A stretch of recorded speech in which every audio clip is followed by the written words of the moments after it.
Diyos? Amen. Okay, praise the Lord.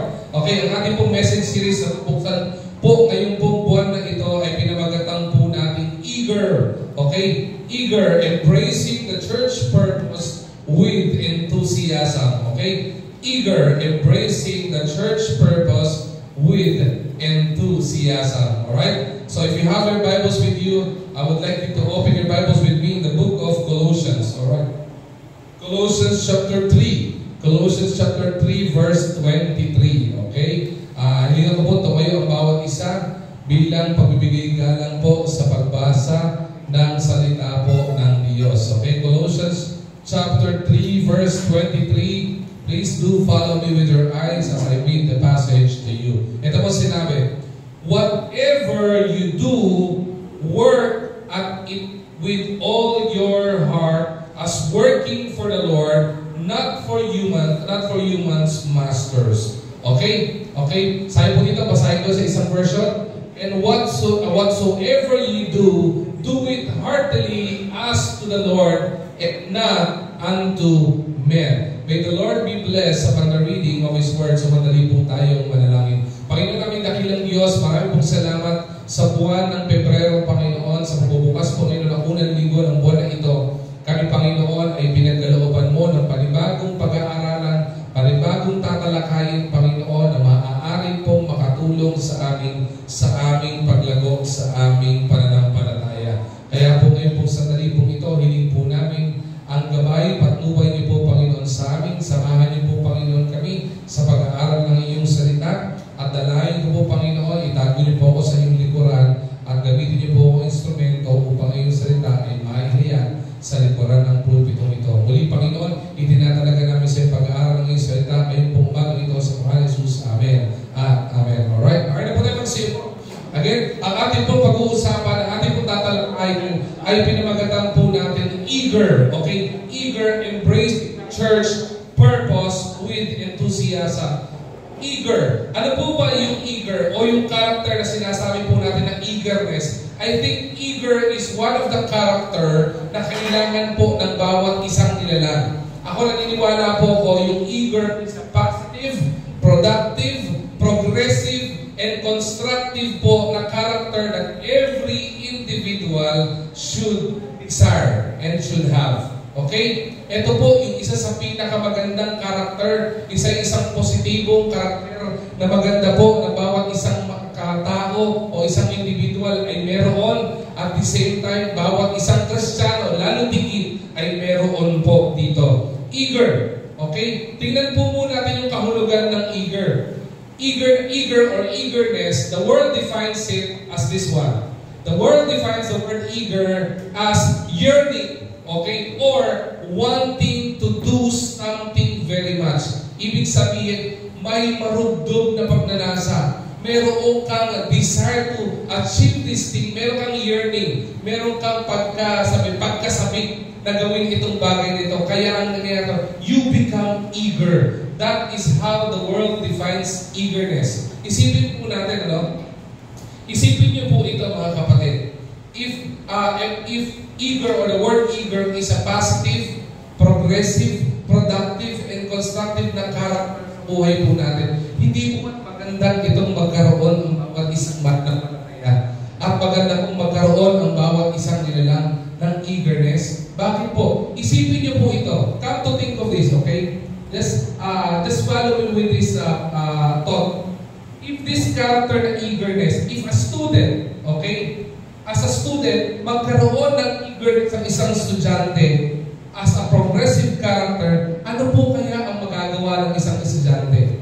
Kapag ang isang estudyante may eagerness, ang magiging eagerness niya will be eagerness to graduate. Di ba?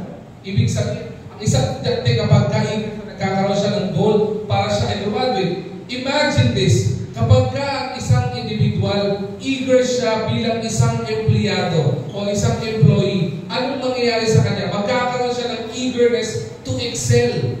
Eagerness para magpakita ng gilas. Eagerness para pagbutihin ang trabaho niya. At eagerness para siya ay ma-promote sa trabaho. Hindi po ba? Bakit? Kasi kapag ka na-promote ka at nakitaan ka na magandang performance sa trabaho, blessing will follow. Promotion will follow. Increase ng sahod will follow. Eagerness. Sa mga magulang na narito, mga kapwa ko parents who are here, if we are eager as parents, ano mangyayari sa atin? We will become eager to lead our family. We will become eager to mentor our family. We will become eager para gabayan, patubayan yung ating pamilya, ating mga anak, at ating asawa. Alright? Sa mga tatay na narito, sa mga fathers, pakilas ka po ang kamay.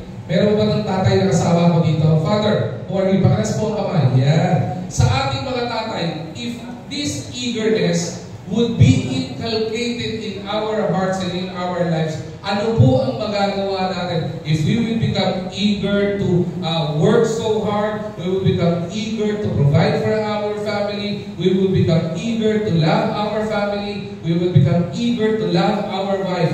Ano po kaya ang mangyayari sa pamilya po natin? Hindi po ang positibo ang mangyayari sa pamilya. If we are eager as mother, di ba? Maging eager tayo para maging ilaw ng tahanan, maging eager tayo para maging katuwang ng asawa natin, maging eager tayo para mag-submit sa asawa natin, maging eager tayo pagsilbihan yung pamilya natin. Ano po kayang saya ang maidudulot po nito sa pamilya po natin? Alright? Eagerness at home. Diba? Eagerness. A businessman. Kung meron ng mga negosyante dito, kapag ka isang negosyante eager, anong pinagkaka-eageran ng isang tao? Okay? A businessman would be eager to earn profit.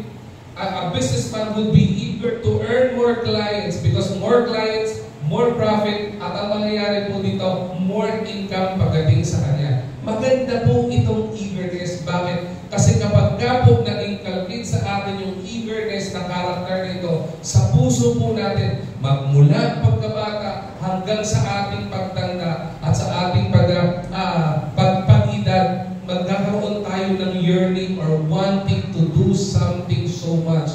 Ang nangyayari po sa atin, we set goals in our lives and we try to achieve that goal in whatever things we do. Diba? Pag sinabi kong eager, okay, naalala ko may testimony, gamitin ko ulit yung testimony ni Ate Jessa, if I may be allowed. Naalala niyo po yung testimony ni Ate Jessa, ng fruit of first testimony niya? The first thing na ginawa niya at pinag-pray niya ay magkaroon siya ng, ano yun? Sa mga nakatanda, magkaroon ng cellphone. At dahil po dito, anong ginawa niya? Nagkaroon siya ng marugdog na pagnanasa na makamit yung bagay na yun. Tama mo ba? At makikita po natin kay Ate Jessa during that time, even in her testimony, we would heard na nagkaroon siya ng marugdog na pagnanasa at nagkaroon siya ng eagerness to achieve that. Ano sabi niya? Nag-ipon ako, nagtabi ako ng pera. Bakit? Para ang mangyari, at the end of the day, makuha ko yung telepono na iyon na kanyang minimitik for a very long period of time. And because of that eagerness, anong ginawa niya? Naniwala ko, pinagpipray ni Ate Jessa yun. Nagtrabaho si Ate Jessa, nagtabi ng mga ipon, at pagdating ng panahon, at nagkaroon ng panahon, ipinagkaloob sa kanya ng Panginoon yung kanyang minimitik. Bakit po yun nakamtan yung bagay niya? Because of the character called eagerness. That is how the world defines eagerness. Yearning for something. And yearning or wanting to do something very much. Okay? But let's look at it in the biblical perspective. Let's look at how the Word of God defines eager. The Word of God defines eager as doing all things with all your heart. Okay? At ang sabi dito, ang pinaka-common na word dyan ay yung word na zeal.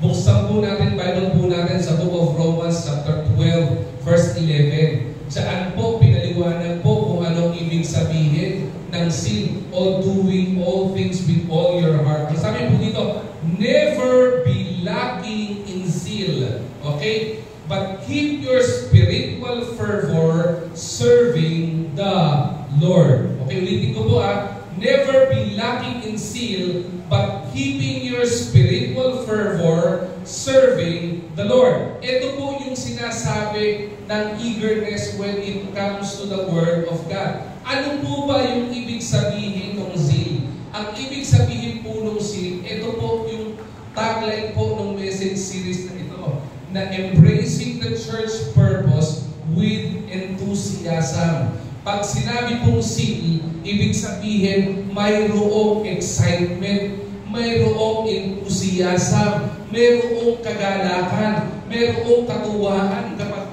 ginagawa po natin ang isang bagay. Kaya po kung i-cross-reference po natin yan sa Colossians chapter 3 verse 23 na kapag may gagawin tayo, do everything with all your heart. Hindi lamang po sinasabi po diyon na ipo-pour out nyo yung puso nyo dun sa bagay na iyon. Ang tao na mayroong karakter na eagerness sa puso niya. And that's what we will be praying to have in this message series, because the message series goal is for us Christians to have this eagerness when it comes to our faith sa Panginoon, at lalapigit when it comes to serving the Lord. Ang ginagawa po natin, magkaroon tayo ng zeal. Tandaan po natin, kapag ka po meron kayong katuwaan, okay, balik tayo sa worldly, okay? Sa world definition of eager, or the word eager or eagerness, the character of eagerness.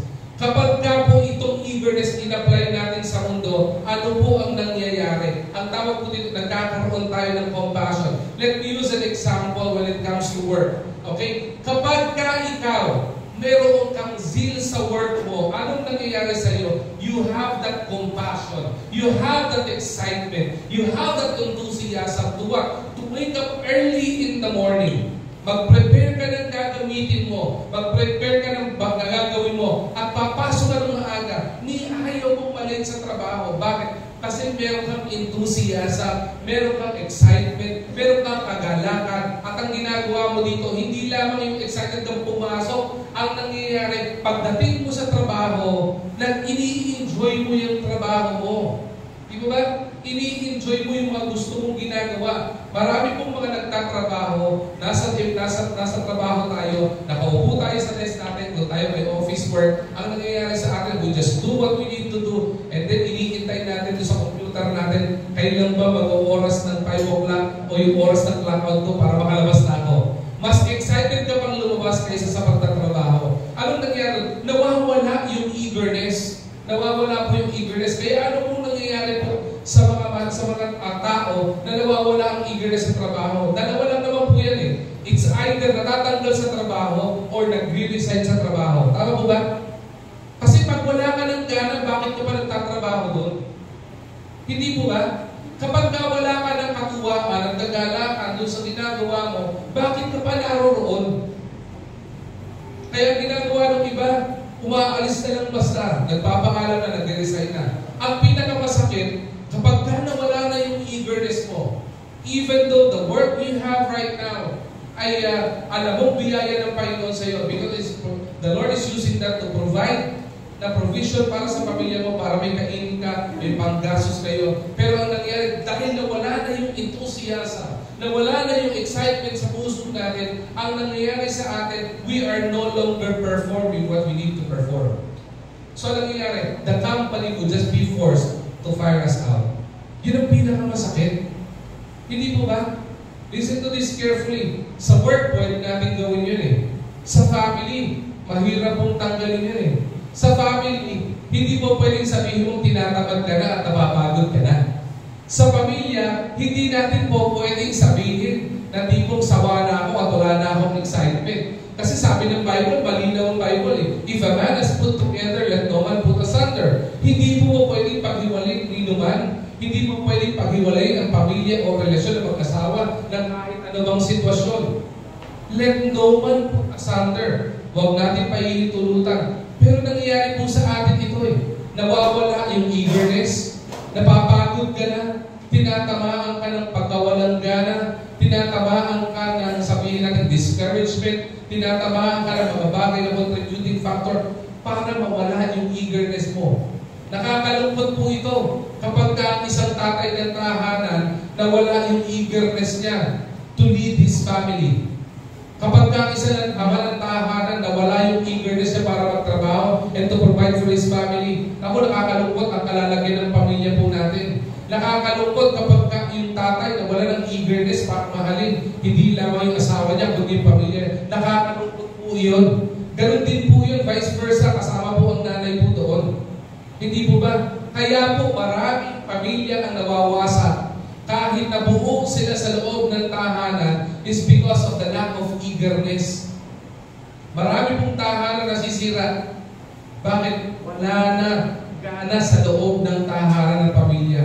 And to tell you honestly, we will be approaching this preaching not only in the individual perspective ng buhay po natin, but we will be approaching this message, this character of eagerness in the biblical perspective, in the church perspective. Because the church, IBC Manila, listen to me carefully, the Lord has purpose for this place. The very main reason why dinala tayo ng Panginoon doon sa church natin na luma sa Santa Ana, doon sa tapat ng Obi Montessori, is because we have a purpose. And I do believe the very main reason why the Lord put us here in this hotel is because there is a purpose. And we as Christians should embrace that purpose, and we need to embrace that purpose with enthusiasm. My question here right now is, when you are going to church, when you are attending church, when you are attending church gatherings, when we are attending prayer meeting, when we are attending small groups, naandun pa po ba yung enthusiasm? When you open the Bible, mga kapatid, look at me in the eye, and search our hearts. Lahat tayo, isasigin po natin ang puso po natin. Let me ask each and every one of you, and I'm asking including myself, when I open the scriptures and I read the word of the Lord, naandun pa rin po ba yung eagerness at enthusiasm? Nag-aalat pa rin ba ako ng oras para magnilay-nilay, buksan ang Bible at basahin ang salita ng Diyos pag-aralan ito? When it comes to praying, kumusta po yung eagerness natin when it comes to praying? Nananalangin pa po ba tayo? Meron pa po ba tayong enthusiasm? Meron pa po ba tayong kagalakan? Meron pa po ba tayong excitement when we come to the Lord in prayer? When it comes to prayer meeting po natin, online lang po tayo, hindi po ba? Because of alam naman natin kalalagayan pa rin natin, at lahat naman ay I think it will be much visible na online kasi nga po halos naman may internet na. Kumusta po tayo pag prayer meeting? May enthusiasm pa rin po ba tayo? May excitement pa rin po ba tayo? Or we are making reasons not to attend prayer meeting kasi nawala na yung excitement? When we are attending church, naandun pa rin ba yung excitement niya mag-attend ng church? O bumabangon ka na lang ng umaga kasi feeling mo makahanapin ka ni pastor, di ba? Baka i-text ka ni pastor kung nasaan ka. Naandun pa rin po ba yung excitement? Naandun pa rin po ba yung kagalakan na pagpunta mo sa gawain ng Panginoon kasi alam mo, papapalaking ka ng Panginoon sa mga tututunan, sa mga aral na ituturo sa iyo? Naandun pa rin po ba yun? When we do ministry at church, naandun pa rin po ba yung eagerness? Naandun pa rin po ba yung enthusiasm? Naandun pa rin po ba yung excitement po sa atin? Kasi naniniwala po ako, malaki at mas malawak ang po pwedeng gawin ng Panginoon kapag nakitaan po ng Panginoon tayo ng eagerness sa buhay po natin. Alam niyo mga kapatid, the good thing with the Lord is that the Lord doesn't work on coercion. What do I mean, Pastor? What do you mean, Pastor? The Lord doesn't work on coercion. When I say coercion, ito yung sapilitan. Ang Panginoon po, pagdating sa gawain ng Panginoon, hindi po siya namimilit. Yan po nakakatuwa sa Panginoon. Pagdating po sa paglilingkod sa Panginoon, pagdating po sa pagsamba sa Panginoon, hindi po coercive ang Panginoon. Hindi po mapilit ang Panginoon. Bakit? Malinaw po ang banal na kasulatan. From Old Testament down to the New Testament, makikita mo na kailanman hindi namilit ang Panginoon ng mga taong sasamba sa Kanya. Ang sabi ng Panginoon sa banal na kasulatan, if we will not worship the Lord, He will make those stones cry out and worship Him. Hindi mo ba? Pagdating po sa New Testament, one part of worship pagdating sa New Testament is by giving to the Lord our tithes and our offering. Anong sabi ito? Dinideklara natin ito every morning pagsamba natin. Ang sabi ito, magbigay ka, sabi ito, ayon sa iyong puso, hindi mabigat sa loob, o hindi dahil napipilitan ka, o hindi dahil may kailangan. Hindi po namimilit ang Panginoon kailanman. Bakit po? Kasi ang pagsamba sa Panginoon, hindi po yan sa pilitan. Yan po ay sa pusuan. Tinitingnan po ng Panginoon yung puso. And when the Lord is looking at us right now, habang nag-aaral po tayo ng salita ng Diyos, habang nakaupo nakaupo tayo sa upuan natin, nakikinig ng salita ng Diyos, kapag sinaliksik ng puso, ng Panginoon ng puso natin, makikita pa rin ba ng Panginoon ng puso natin na may excitement? Makikita pa rin ba ng Panginoon yung puso mo na may enthusiasm ka? Yung gagawin mo lahat ng effort mo, you would be yearning, wanting to do something because you want to glorify the Lord. You want to worship the Lord. You want to give your whole heart sa Panginoon. Bakit? Ang sabi ng Bible, whatever you do it heartily unto the Lord. Kung may gagawin po tayo sa Panginoon, ibigay po natin ng buong puso sa Panginoon. Ang sabi ng Panginoon, kahit pagsamba po natin, hindi po gusto ng Panginoon yung lukewarm. Ang gusto po ng Panginoon yung warm na pagsamba sa Panginoon, yung mainit na pagsamba sa Panginoon, yung mainit na pagpupuri sa Panginoon. And to tell you honestly, we cannot do that if we are not eager to be with the Lord, and if we are not eager to embrace the purpose of the church with enthusiasm. Ito po yung mga bagay na dapat nating matutunan. In a world, we're living in, full of distractions. Ito po ang nangyayari. Distraction always abounds. Hindi po mawawala po yan. Distraction ng problema, distraction ng pangailangan, distraction ng karamdaman, distraction ng kahit anong nangyayari sa mundo. And ang pinakamasakit na pinopromote at kino-commercialize ng mundo ito is that commitment pull us in many direction. Kaya po maraming mga tao takot sa commitment. Hindi ba? Pansinin niyo po, kahit po mga kabataan ngayon, pag tinanong nyo, nung panahon po namin, nakauso, di ko po alam kung sa panahon ngayon, uso pa ito eh. Pero nung panahon po namin nila Ate Joy, sa mga kaidaran po namin, nauso po yung word na MU. Ano yung MU? Ha? Ano na? Sabi ng iba, mag-un. Okay. Sabi ng iba, mutual understanding. Sabi ng iba, mag-un. Sabi ng mga karamihan, magulong usapan. Okay? Nauso yun. Bakit po? Kasi kahit yung panahon pa po namin, kino-commercial sa unang mundo na yung commitment at pagpukumit ay hahatakin ka lang sa iba't ibang direksyon ng buhay mo at magiging hadlang sa iyo. That is how the world defines commitment. And to tell you honestly, kahit mga young people ngayon, takot sa commitment. Magkasubukan mga young people. Kapag may young people, mga batang young people o babae, pag may nanligaw sa inyo, takot sa commitment, maniwala ka, talikuran mo na yan. Takot sa commitment, takot sa responsibilidad ang tawag dyan. Right? Dapat maintindihan po natin yun eh. And to tell you honestly, ang Panginoon, kailan gusto ng Panginoon yung commitment natin eh. Ang gusto ng Panginoon yung puso natin. Balik tayo ulit sa Colossians 3:23. When we do things specifically unto the Lord, ang sabi po dyan, do it heartily. Cross-referencing it to Romans chapter 12 verse 11, yung heartily po dito, sabi dito, when you do something as to the Lord or unto the Lord, do it with zeal. Ibig sabihin, when we do something for the Lord, we are to do something with enthusiasm. When we will be worshiping the Lord, dapat may enthusiasm, may excitement, may eagerness. Okay? Ibig sabihin, intentional, pinaplano, marugtog na niya-yearn, marugtog na gustong gawin. Right? Kapag ka ikaw mag-ministry ka sa Panginoon, if you will be worship, part of the worship team, you are to have that eagerness, enthusiasm, na hindi ka hahawak ng gitara, hindi ka hahawak ng instrumento para tumugtog lang. Hindi ka hawak ng mikropono para kumanta lang. Yung kakanta ka, tutugtog ka sa Panginoon nang may kagalakan.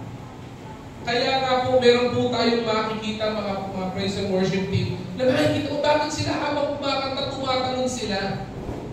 Hindi ba? Dahil ba gusto lang nilang magpasikat? Bakit sila talaga nagtataas pa ng kamay? Bakit mayroong mga kumakanta para sa Panginoon at sumisigaw pa ng hallelujah, praise the Lord? Bakit sila gumagawa nun? Para magpasikat. Hindi po. Kaya nila nagagawa yun, lumalabas sa puso nila yung enthusiasm. Lumalabas sa puso nila yung kagalakan. Lumalabas sa puso nila yung excitement. Tama mo ba? Bigyan ko kayo ng halimbawa. Huwag na po tayo maglokohan po dito. May mga iba sa atin umaattend ng concert, di po ba? Hindi ko na po patataasin ang kamay nyo.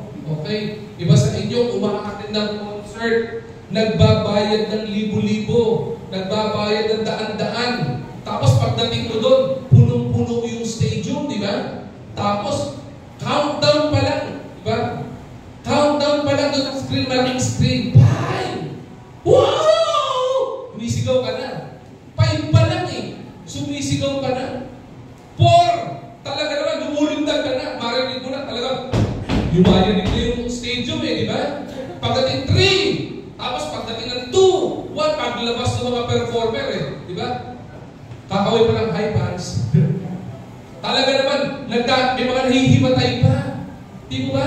Isipin niyo, bakit nangyayari yun? Kasi may excitement ka eh. Kasi enthusiastic ka eh. Kasi gusto mo yung ginagawa mo. You want to be in that place where you are. My question here is that, bakit pagdating sa church, hindi magawa iyon? Bakit pagdating sa gawain ng Panginoon, nawawala yung eagerness? Di ba? Pagdating sa mga makamundong gawain, magbabayad ka pa, magpapagod ka, gagastos ka sa gasolina, pamasahe, pagdating mo doon, magpapagod ka, magpupuyat ka, tuwag-tuwa ka, woo! Di ba? Pero pagdating sa gawain ng Panginoon, wala. Hilabot na yung praise and worship leader. Let's worship the Lord. The battle belongs to the Lord. Hindi mo makaibuka yung bibig mo. Hindi ko alam kung nagkasingaw ka. Diba?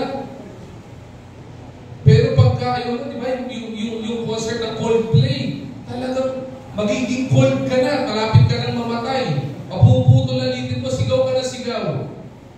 Kahit wala ka sa tono, sigaw ka na sigaw doon. Pero pagdating sa Panginoon, nawawala. Bakit? Wala yung eagerness eh.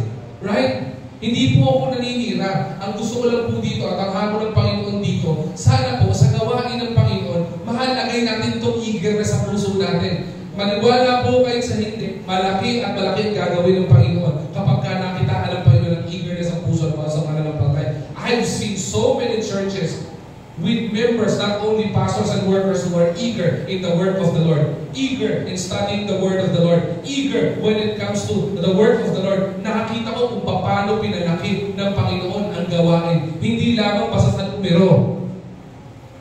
I've seen so many churches. Kahapon, we are at a prayer rally. I thank the Lord for IBC Manila because IBC Manila, isa tayo sa may pinakamaraming representative sa prayer rally kahapon. Alam niyo yung pinuntahan ng church natin? Kahapon, sabi niyo, Pastor, ang ganda ng church. Nakakatuwa naman yung church. High ceiling. Diba? Nakakatuwa. Kahit ako natuwa doon sa pinag-preach ng church eh. Pag nakita niyo mo, ang ganda ng background. May garden sa likod. Ang laki ng bintana. Tapos yung tema ng bintana, kung ano yung weather sa labas, yun na nagiging background mo. Kaya kahapon, kinabahan ako eh. Bakit? Yung background ko ulap eh. Baka may maglagay sa likod eh. See you at the resurrection morning. Di ba yung mga tarpaulin pag may patay? Di ba puro ulap? Di ba ganun? Pero ang ganda ng church, nakakatawa. Hindi man siya fully finished pa, pero ang ganda ng church. Ang daming tumulong ng laway ng mga taga-IBC Manila. Isa na ako doon. Pero to tell you honestly, hindi po sila magkakaroon ng ganon kung yung mga miyembro at manggagawa doon ay walang eagerness pagdating sa paglilingkod ng Panginoon. To tell you honestly, sasabihin ko po sa inyo, matindi ang pinagdaanan ng church na yun. Isa sa pinagdaanan ng church na yun, years back, estudyante pa po ako nung pastor po doon. That church was split. Na-split po yun.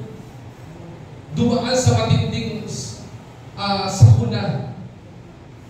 May mga tambalasang miyembro na hinihinati yung church at pinag-iwalay yung mga miyembro. At ang pinakamasakit, only a handful was left dun sa gawain. Bible school ako siguro mga 2002, 2001. Mga ganun, or 2004 at least. Ganun po yung pinagdaanan ng church na yun. Paano sila nagkaroon ng ganyan? Because of the eagerness. Marami pa pag tinamaan ng problema, nagbubukbuk ka sa tabi. Di ba? Sumasandal sa pader, tapos ang ginagawa niya, nag-walling. Di ba? Ganun ang ginagawa ng karamihan eh. Pero yung pastor po doon, hindi po.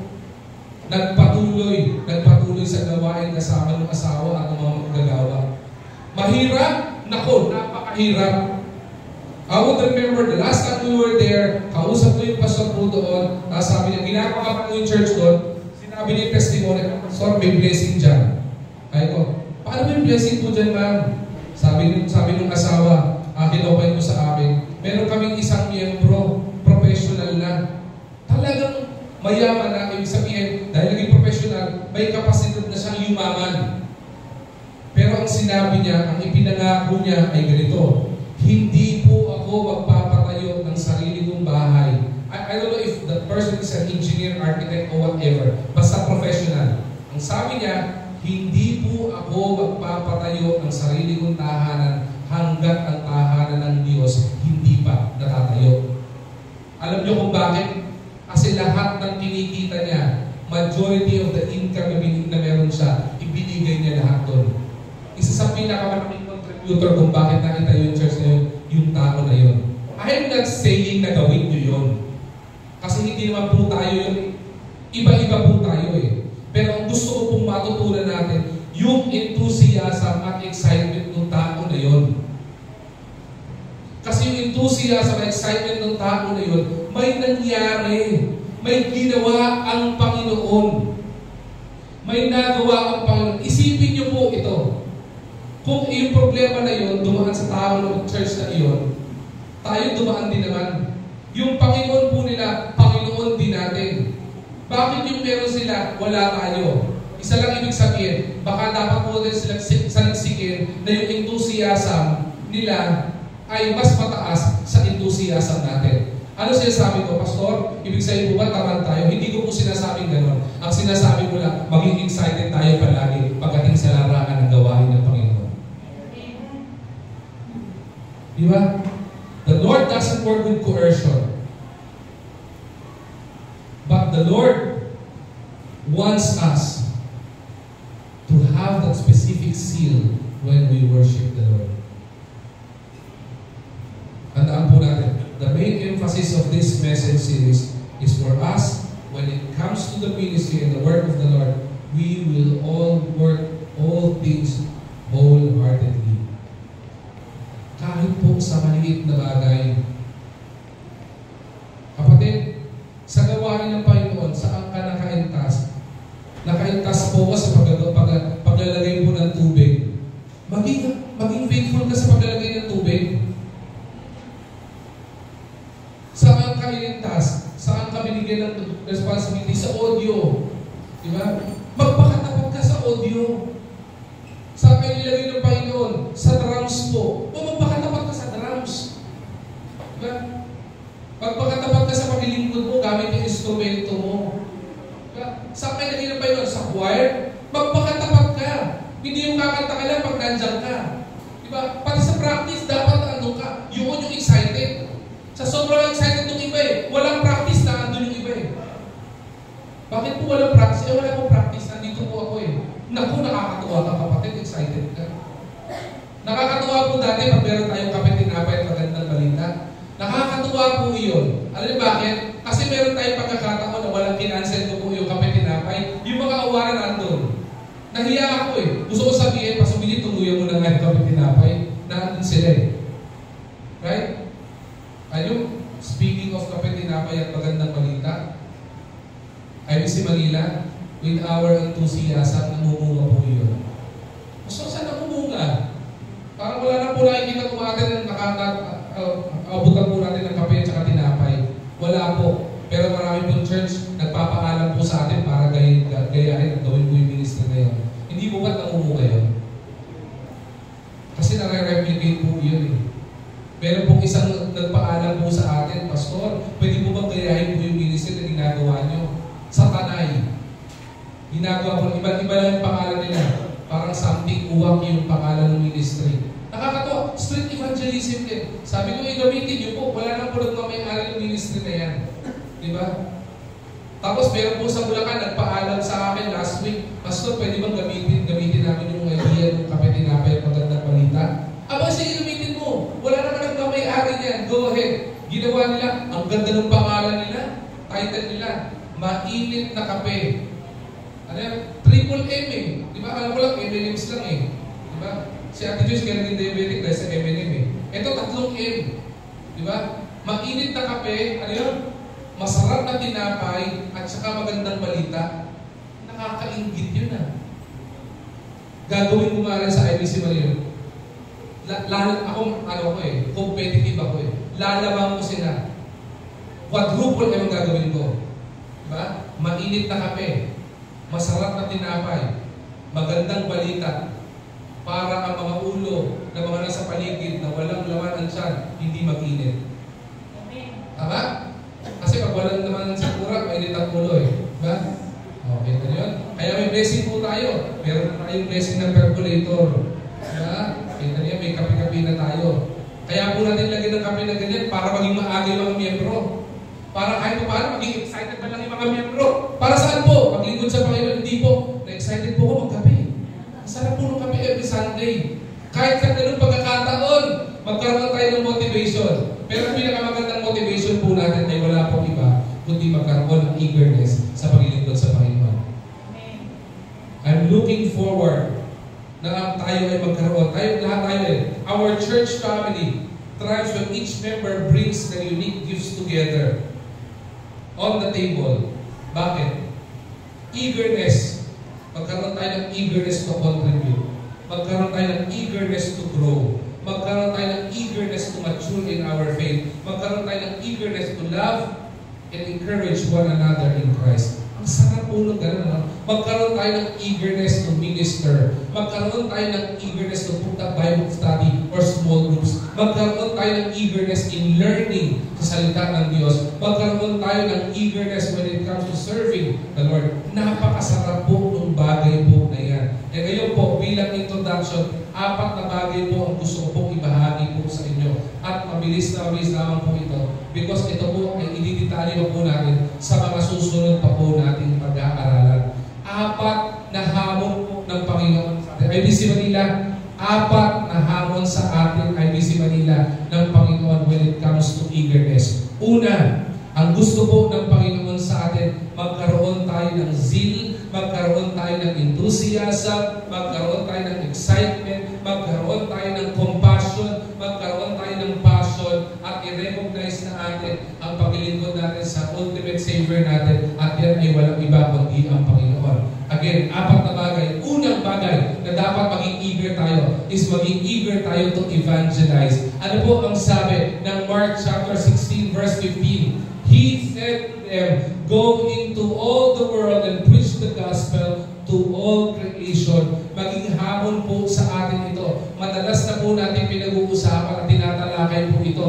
Matthew 28:19-20, "Go into all the world and preach the gospel, teaching them, baptizing them in the name of the Father and of the Son and of the Holy Ghost. And lo, I will be with you always, even unto the end of time." Sabi po ng Panginoon, huwag kang mangangamba sa paghahayag na magandang balita ng Panginoon, dahil anumang takot na meron ka sa paghahayag ng salita ng Diyos, dapat isang tabi mo yan, dahil kasama natin lagi ang Panginoon. Sabi ng Panginoon, I will be with you even unto the end of time. Pangako po ng Panginoon sa atin. Ano sabi ng Bible? Christians who are here, ang sabi po ng Timothy, we are not to be ashamed. Diba? Rightly dividing the word of truth. We are not to be ashamed in sharing the gospel of God. We are not to be ashamed in sharing the love of God to other people around us. Mula sa pamilya natin, sa mga classmates natin, sa mga kapamilya natin, hindi po tayo dapat natatakot sa paghahayag ng salita ng Diyos. Magkaroon po tayo ng eagerness to share the gospel. Hindi lamang po ito para sa mga church workers. Hindi lamang po itong hamon na ito para sa mga pastor. Hindi po itong hamon ito ay para sa mga core group members lamang po ng IBC Manila. Manila.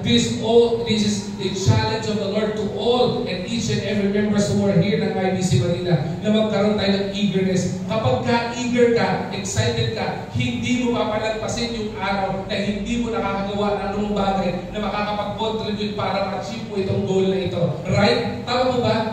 Tama po, di po ba? Ang tawag doon eagerness. Ganun din po, kung eager tayo to evangelize, hindi po natin papalagpasin ng buong araw na wala po tayo babahagyan na sabihan natin na kapatid, mahal ka ng Panginoon.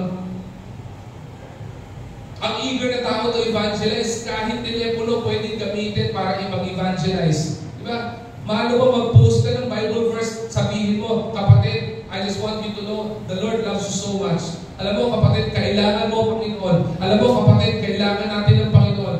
Kapatid, meron ka ba o friend, o sabihin natin, di ba? Kamarites mo o whatever.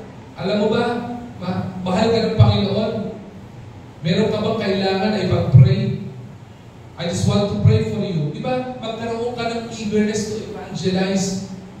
Magkaroon ka ng excitement. Magkaroon ka ng sabihin natin compassion when it comes to evangelism. Bakit po? Marami pong churches na mamatay dahil wala ito. Ano pong sabi ng Bible? If you sow sparingly, we will reap sparingly. Wala pong sino man church na hindi po gugustuhin na dumami sila. Hindi po ba? Meron po bang church na gusto niya, sana po sa linggo wala pong umaten? Hindi ba? Meron po ba sa inyo nagdi-desire at hindi-discourage kapag may katabi kayong upuan na walang laman? Nakaka-discourage po yun. Mas nakaka-encourage yung tipong wala nang maupuan, di ba? Pero may tao pang dumarating. Mas nakaka-encourage po yun, di ba? Subukan yung may negosyo kayo. Diba? Si Kuya Andy nagtatrabaho ito, babalik na ito ng Maldives eh. Sana all, di ba? China oil, di ba? Si Kuya Andy papray na, babalik saan ito eh. Saan nagtatrabaho ito? Parang siya, hardware store siya, di ba? Oh, Ace Hardware. Okay.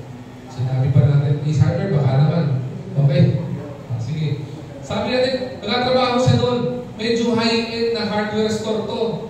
Di ba? Ito yung papasok ka sa mall, papasok ka sa store nila, may mga estante, iba't iba yan. May pintura, di ba? May ilaw, may kung ano-ano yan. Di ba? Anong pinagpe-pray ng manager? Anong pinagpe-pray ni Kuya Ande? Sana po Lord, may pumasok na tao.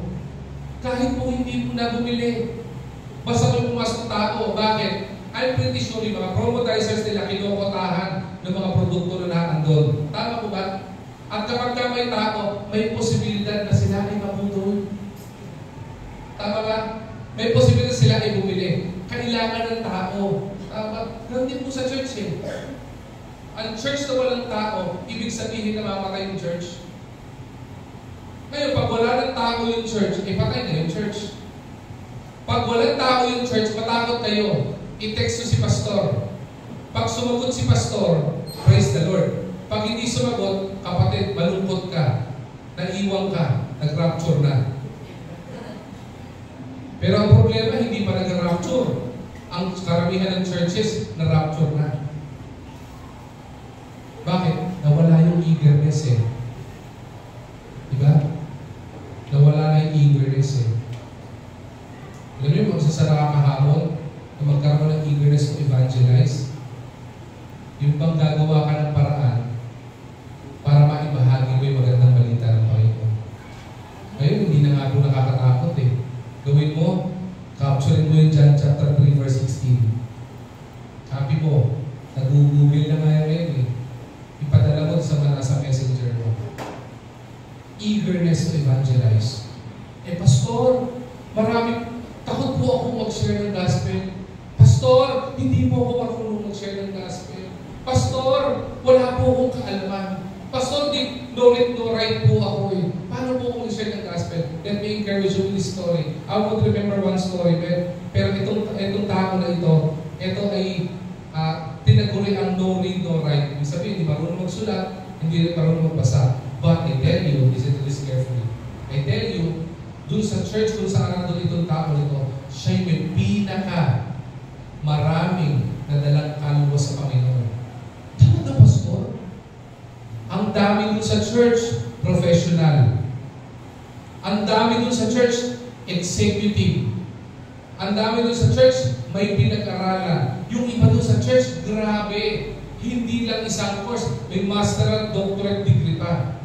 Pero, nilang paso nitong ignorant na tao nito sa aspeto ng eagerness to evangelize. Pastor, paano? Excited kayo? Sabi niya, everyday lalabas siya ng bahay, wala naman siya trabaho lalabas siya ng bahay, may dala siyang Bible. Dahil no read, no write siya, yung John chapter 3 verse 16, nilagay niya ng marka. Di ba may mga ganito sa Bible? Yung may tali. May tali. Minarkahan niya. Yan. Tapos yung John 3:16, hindi na niya mabasa. Di ba? Ginawa niya, hin-highlight niya ng highlighter. Lakad siya sa kalye. Tapos sabihin niya, street evangelism to Kuya. Matanda na to Pwede bang humingi ng tulong? Sagot ng kuya, Filipino Wala nang Filipino hindi matulungin Pagka isang tao hindi matulungin, hindi Filipino yan. Pag ang Filipino matulungin, di ba? Tama? Okay. Parang hindi kayo Filipino. Okay. Parang wala agad yung eagerness at enthusiasm. Sabi niya, kuya, pwede bang humingi ng tulong? Sabi po, sige po, ano po yung tulong na kailangan nyo? Kasi anak, no read ako Hindi ako marunong magsulat, magbasa. May gusto lang sana ko ipabasa sa'yo para mabasa lang. Sabi niya, sige po, ano yung mababasahin? Binuksan niya yung Bible niya sa pipanda. Tapos yung naka-highlight, anak, pakibasa na. Ito yung nakadilaw na to, yung naka-highlight na to. Pakibasa naman. Sige po, binasa ng tao.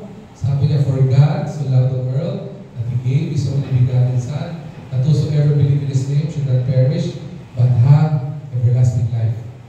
Sabi nung matanda, grabe!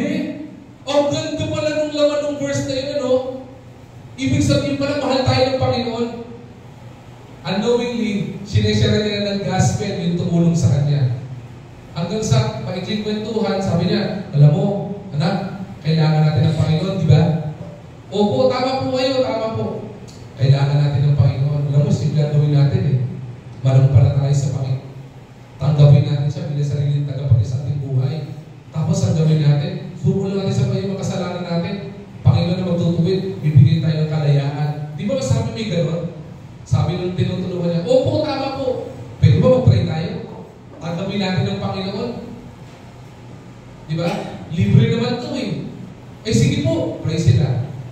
All throughout the life of that person, every day, ganun ang ginagawa niya. Hindi issue yung no read, no write.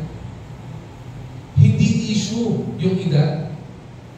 Bakit? Yung eagerness, enthusiasm, excitement, at compassion to evangelize ang nagdala sa kanya dun sa church kung saan siya yung may pinakamaraming kalulong nadala.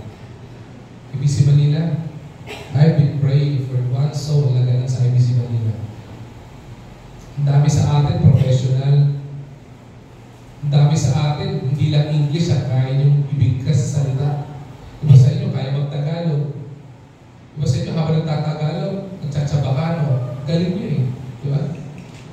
At may mga iba, marunong mag-Italiano, di ba?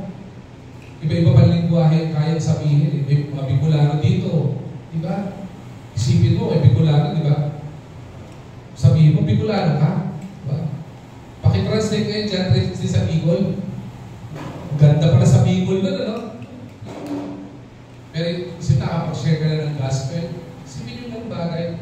Bakit po nagagawa yun? Sa kabila ng kanyang kakulangan, sa kabila ng kanyang weakness, anong nagdala sa kanya sa pag-evangelize, sa pag-ahayag ng balita? Simple lang, yung eagerness ng puso. Diba? I've been praying for so long na magkaroon at yung mga miyembro natin, magkaroon ng eagerness sa pag-evangelize. Because if that day would happen, there will be a time in this church that we will no longer see any seat that is empty. in which we will be praying for a larger venue because of lack of space. Right? For a very long period of time, we prayed for a new building. Hindi tayo pinagkalooban ng sarili nating building, pero pinagkalooban tayo ng lugar na ganito, na napakaganda. Dati, ang problema sa atin, Pastor, nakakahiya po mag-imbita. Kasi po yung church po natin. Pero ngayon, maganda na church natin, hindi ka pa rin nag-iimbita. Bakit? Hindi naman kasi issue yung place. The issue is the eagerness. The issue is the excitement to evangelize. Sumunod po, eager to empower. Ano pong sabi ng 2 Timothy chapter 1 verse 7? For the Spirit God gave us does not make us timid, but gives us power, love, and self-discipline.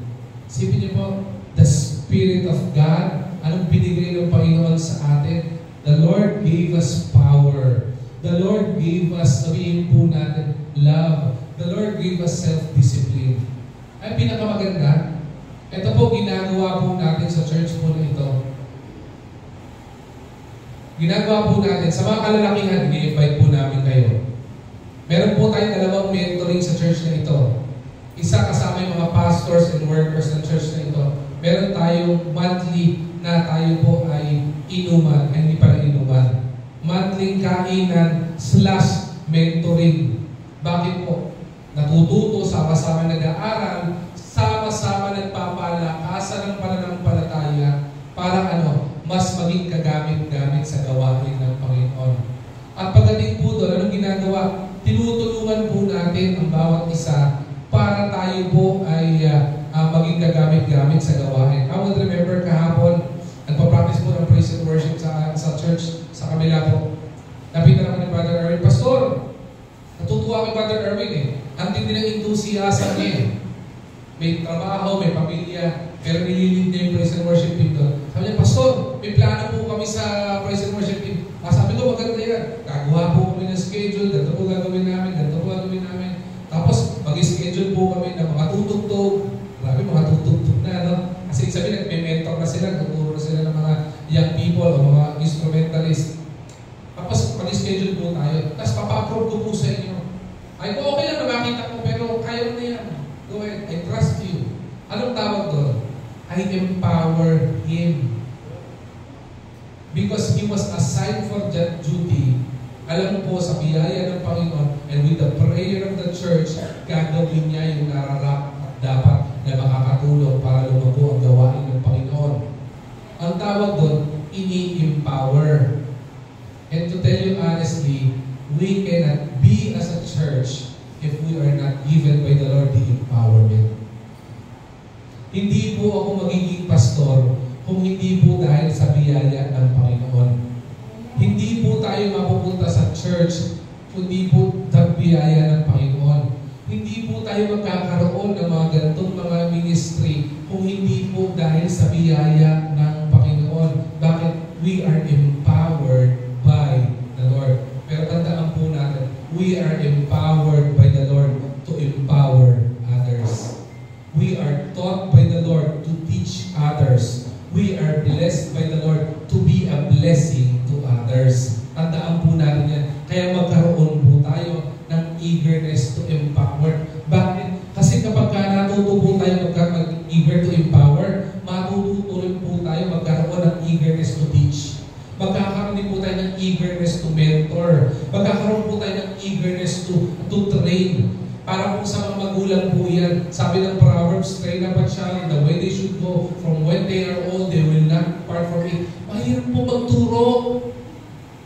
Bakit? Kasi iba-iba po tayo ng level ng understanding. Merong iba po pag tinuruan mo ngayon, maya-maya naintindihan na eh.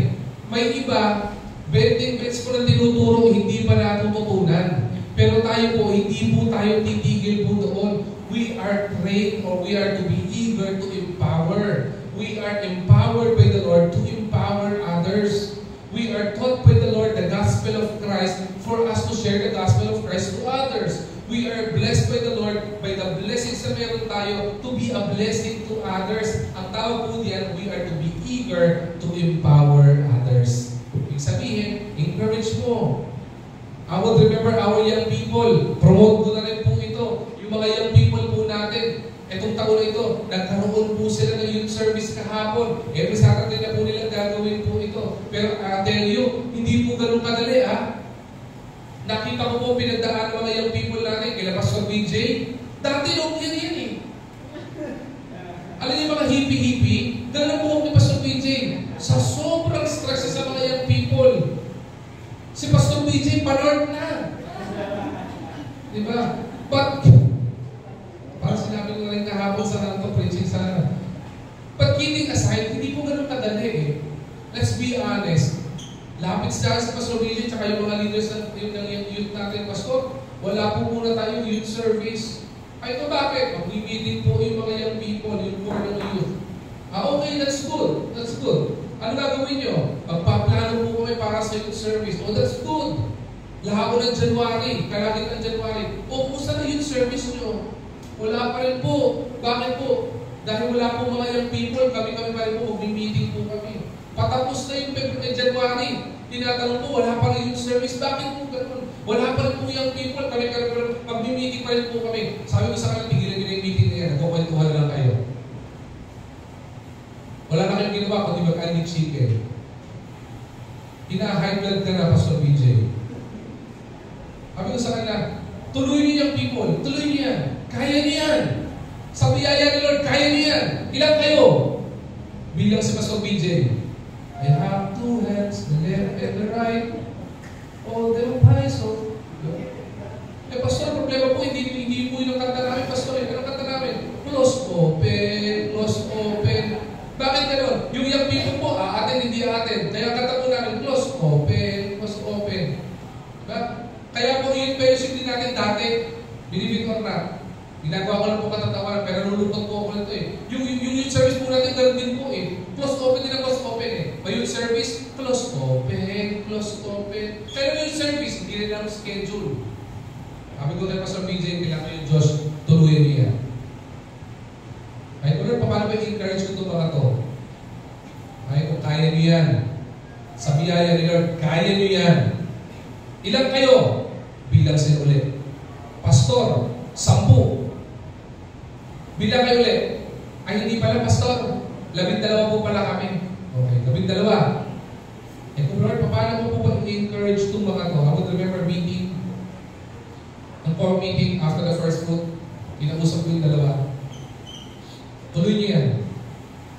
Kaya niya. Ano ba itutulong natin ng church sa inyo? Ano ba itutulong ko sa inyo? Sabi ko, Lord, paano ba i-encourage itong mga to? I'm pretty sure the leaders of the youth are disheartened. Kasi hindi nila lang gagawin nila. Sabi ko sa kanila, ganito lang. Lord, please give me wisdom on how to encourage them. Then I remember the story when we started. Sabi ko sa kanila, alam niyo kapatid, when I started pastoring IBC Manila, we started off with 11. Sa mga nandito nung time na yun, ilang years ba kayo lang? 8 years ago? 8 years na po nagpapasok ng IBC Manila. 8 years back, I would remember, 11 lang ang uma-attend sa church. Yung church na luma natin, kalahating yun eh. May wall na divider yun. Sa mga nakakaalala, yung mga may edad na sa church, diba? Yung mga tipo, yung mga pangalan nyo nakakabit pa doon sa mga ano. So mga alam ko mga anay eh. Namiss ko si nanay. Diba? Kalahati lang, tas 11 lang ang naandun. Sabi ko sa kanila, tandaan nyo, 4 kami umaaten. Ako, si Ate Joyce, si Cassandra, si Antonio. 11. Ilan lang ang members na nandun? Sa 11, ilan pino. Tama ko ba? E may 2 worker pa. Diba? Si Kuya Rasio, si Kuya Christian, saka si Pastor BJ. So ilan? 6. So ilan ang miyembro? Ilan po? 5. 5 lang.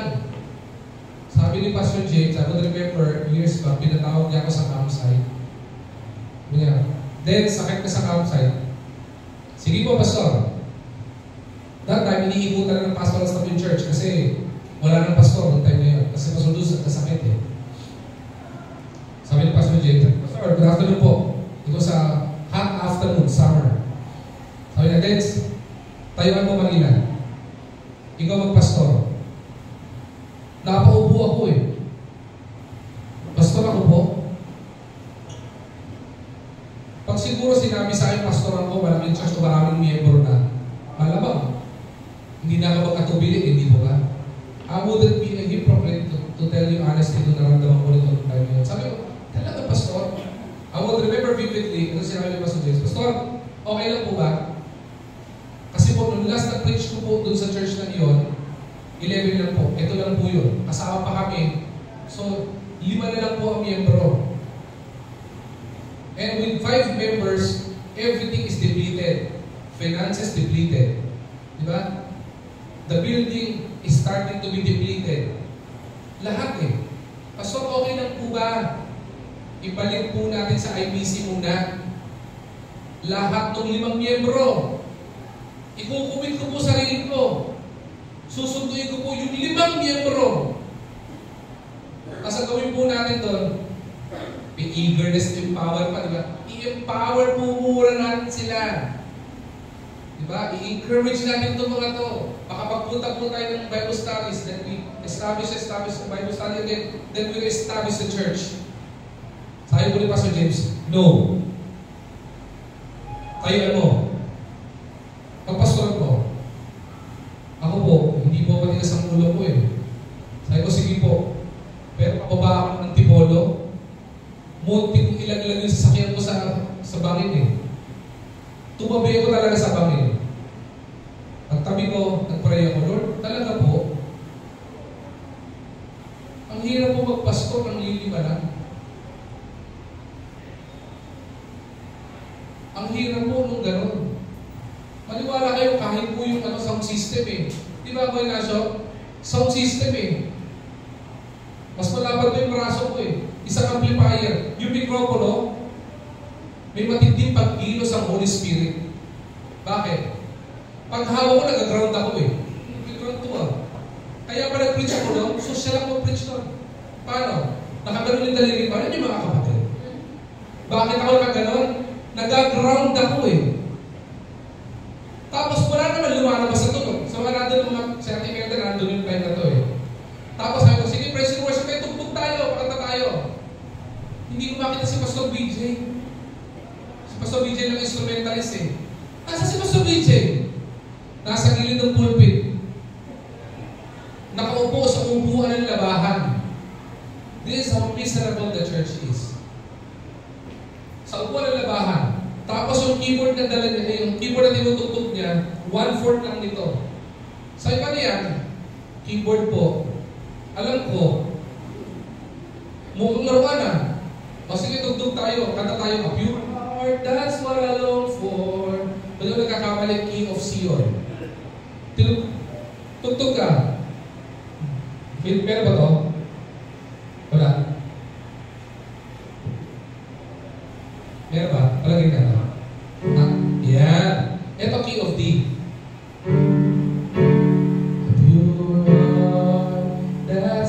Key of D pala na. That's what I long for. Ano sila key nun? May ibang chord yun, di ba? Pag tugtong na ibang chord, ganun pa rin. Ay ko, ayos ah. Ito matino pa tunog eh. Yung tunog pa rin,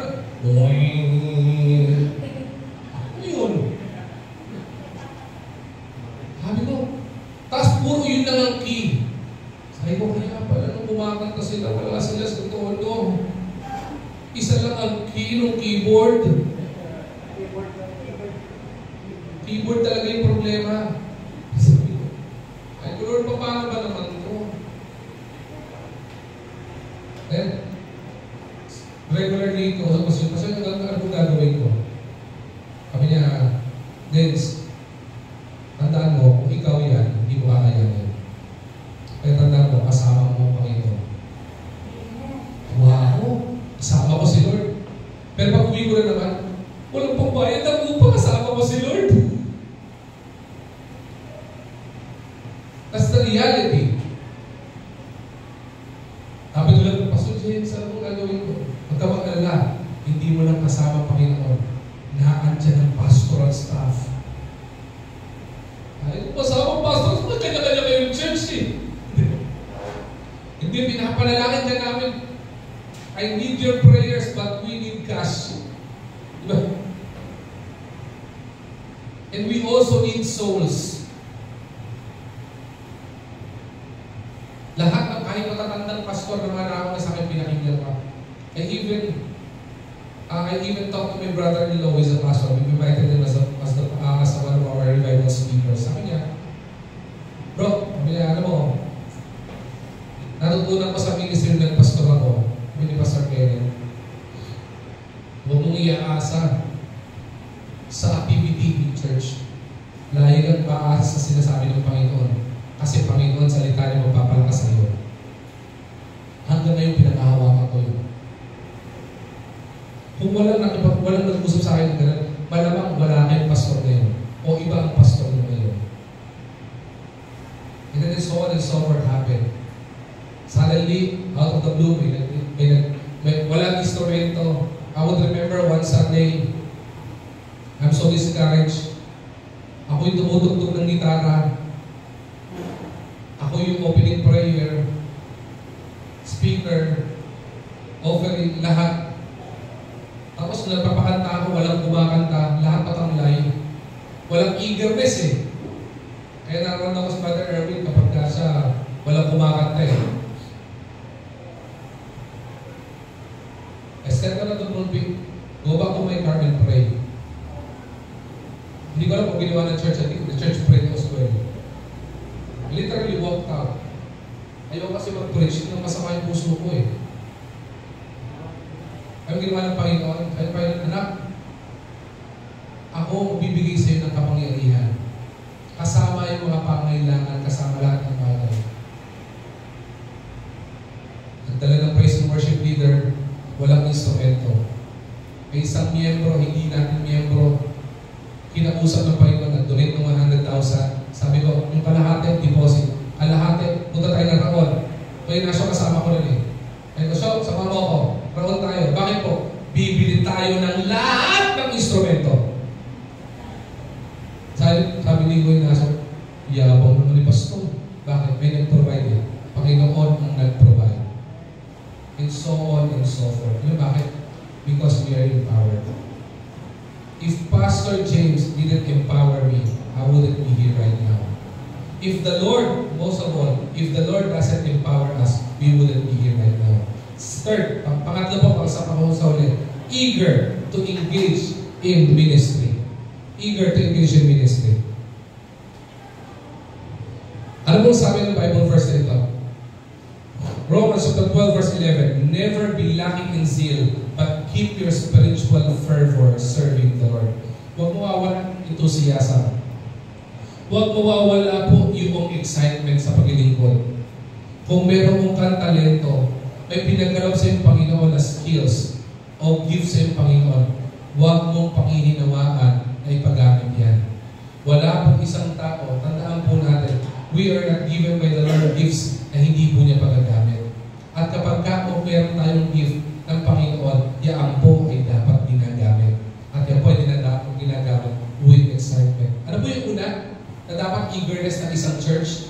We are to be eager to sumunod po, eager to empower. Pangatlo, panghuli po, we are to be eager to exalt. Ano po sabi ng Psalm chapter 34 verse 3? Glorify the Lord with me. Let us exalt His name together. This is the challenge of David. Ang sabi ni David, glorify the Lord with me. Let us exalt the name of the Lord together. Ano tawag ito? Hindi mo dapat nawawala yung excitement natin sa pag-worship sa Panginoon. Hindi mo dapat nawawala yung excitement natin sa pagsamba sa Panginoon. Hindi po nawawala dapat excitement natin sa pag-attend sa church. Hindi po dapat nawawala excitement natin sa pag-attend sa prayer meeting o anumang gawain. Hindi po dapat nawawala excitement natin sa paghahayag ng magandang balita, being part of the ministry. Hindi po dapat nawawala yung yung excitement natin sa pag-awit na mga kapuring awit sa Panginoon. Because we are to be eager to exalt the Lord. Maniwala po kayo sa hindi, napakaganda po ng hamon ng Panginoon. Totoo, pag na-apply po natin ito, if we will become eager to evangelize, if we will become eager to empower, if we will become eager to be engaged in ministry, if we will become eager to exalt our Savior, tandaan po natin, the Lord will be doing something great in this church. Tandaan po natin, ang sabi po dito sa quote na ito, you can be eager, okay, if you are not dedicated, devoted to serving. Ulitin ko, you cannot be eager, or we cannot be eager if we are not dedicated, devoted, and determined. At tandaan po natin, ito po yung maganda sa character ng eagerness. Panghuli po, maintindihan natin, a person, listen to this carefully, a person who is eager becomes an achiever with an ultimate goal to glorify our Master. Ulitin ko po, napakaganda po nito. Sabi po nito, a person who is eager becomes an achiever with an ultimate goal to glorify our Master. Isipin niyo po yung karakter na ito. Ang taong eager, ang taong excited at enthusiastic, ang nangyayari, nagiging achiever.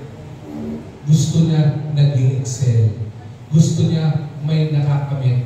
Gusto niya may nakakamtan. At sa ating mga mananampalataya, our ultimate goal is none other than to glorify our Master. Sana po maging hamon sa atin itong message series na ito. Let's all stand up and pray. Tumayo po tayo. Panalangin po tayo. Panginoon, aming dakilang Diyos, salamat po sa kabutihan mo. Salamat sa biyaya mo. Salamat, Panginoon, sa pagpapala mo. At salamat, Panginoon, sa hamon ng iyong salita. Lord God, thank you, Lord God, because we know you've given us this topic because the church and we as part of the body of Christ need to be eager when it comes to your word. We are to be eager in developing our relationship to you. We are to be eager in developing our faith to you, Lord God. We are to be eager, Lord God, especially when it comes to your word, Panginoon. Kaya po, Panginoon, patuloy mo kaming hamunin to be eager to evangelize, to share the gospel, Panginoon, to be eager to empower, to teach and train people to be more like you, Panginoon. And we are to be eager, Panginoon, to engage ministry, maging kagamit-gamit kami sa gawain kung saan mo kami itinalaga, Panginoon. At lalo tigit, Panginoon, maging eager kami, Panginoon, na magbigay ng kalwalhatian, magbigay ng kapurihan